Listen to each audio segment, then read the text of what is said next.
Now, when it comes to the meat, you can use, for every 6 patties, you're going to use 2 pounds of ground sirloin or ground turkey. We like a nice big old beef burger.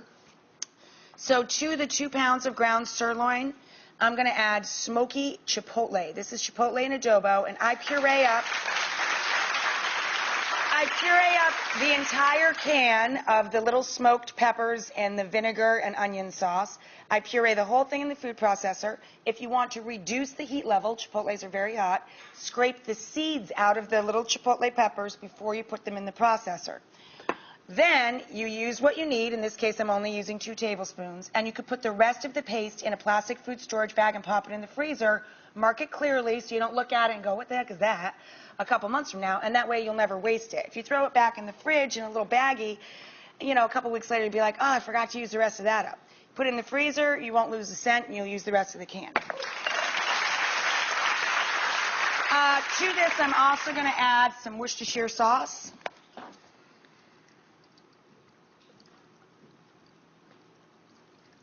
few tablespoons. A little salt and pepper.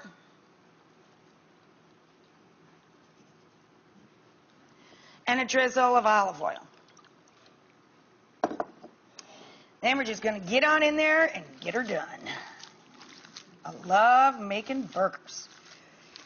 I guess it's because it's so much fun to play with your food and you can get in there and get all messy because I like flavoring up the burgers themselves. Now, once you get this incorporated, form the meat back into one even kind of lump in the bottom of the bowl there, one giant patty.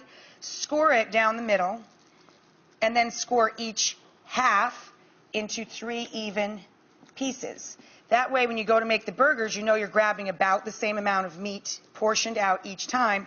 Otherwise, you're going to make 5 burgers, get to the 6th one, it'll be this big, then you have to pull the meat off all the other burgers and go back and reform the 6th burger. You know I'm telling you the truth. All right, so you form this cute little patty. He's not even cooked yet, and he's just cute. Just cute, cute, cute. Whenever you're cooking burgers, every burger you make, you should make thinner in the middle and thicker at the edges for more even cooking. And because burgers plump when you cook them, you end up with a nice flat surface on the top of your burger. Now, when you go to wrap these boys, take, as I said, 2 pieces of bacon, put the burger in the middle, and flap the bacon up on top of the burger, and then you're going to put them on the grill with the seam side down. So these guys I put on just a few minutes ago. They'll take about 5 or 6 minutes on each side. The second side will go a little bit quicker. And the bacon, remember, is already rendered, so it'll start to crisp up right away. When the bacon's nice and crispy, give them a flip. These guys have already been flipped, so you can see how super crispy that bacon is all over. So I think we've solved the bacon-wrapped burger issue that I was having. Now, when it gets to this point, that's when you take 2 slices of sharp cheddar cheese per burger and put that over the top of the bacon-wrapped burgers. These guys aren't quite ready yet.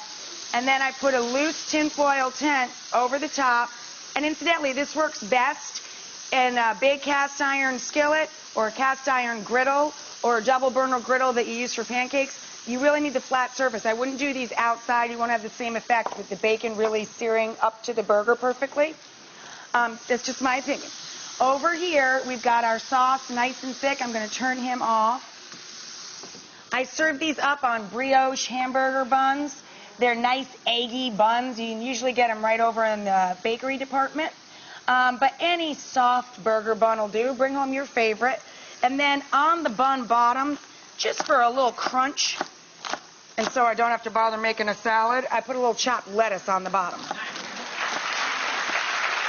A little bit of crunch, some shredded or chopped up lettuce, iceberg romaine heart.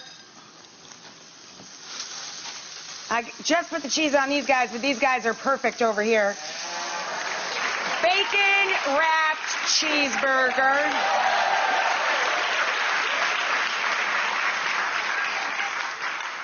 Quick pickled onions. Bun top. Homemade barbecue sauce. Look at that. Just that. And then you do that. What is up?